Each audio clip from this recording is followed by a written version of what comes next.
ताज्या बातम्यांसाठी महान करेला सबस्क्राइब करा आणि बेल आयकॉनला क्लिक करा। उगार खुर्द येथे विद्युत पुरवठा सुरळीत करण्यासाठी शेतकऱ्यांचे आंदोलन।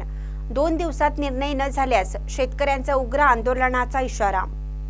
अतनी व काकवाड तालुक्यातील कृष्णा नदी काठावर असलेल्या विद्युत पंपाला 1 तासाचा विद्युत पुरवठा गेले 3 दिवसापासून होत असल्याने उगार खुर्द येथील हेस्कॉम कार्यालयात शेतकऱ्यांनी घेराव घालून कामकाज बंद केले व कार्यालयाला टाळे ठोकले।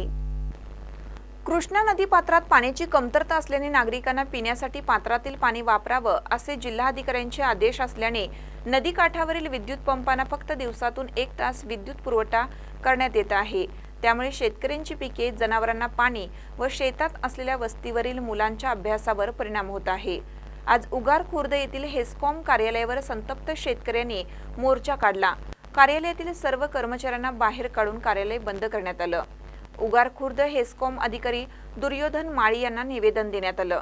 हेस्कॉम अधिकारी माळी यांनी अतनी येथे जिल्हाधिकारी यांच्या समवेत हेस्कॉम अधिकारी व शेतकरी प्रतिनिधी यांची बैठक होणार आहे।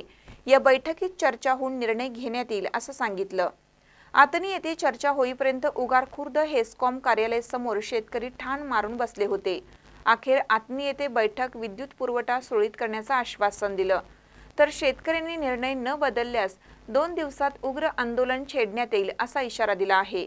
यावेळी उगार खुर्द, कुसनाल, मोलवाड, उगार बीके आदी गावातील शेतकरी दादबा थोरुसे, प्रफुल्ल थोरुसे, प्रकाश थोरुसे, महादेव कटगिरे, विजय थोरुसे, वीरभद्र कटगिरे, विनायक कांबळे, उमेश संधी, बाळू जाधव, पापा शेख, बरमू ऐतवाडे, राजू गुरव, जिनापा पाटील, श्रीशैल्य बल्लोळ, लग्मण्णा सूर्यवंशी, शांतीसागर पाटील, श्रीशैल्य गुरव, शीतल कगनोळी, गिरमला अतनी, अशोक तुपले, विजय खोत आदी शेतकरी उपस्थित होते।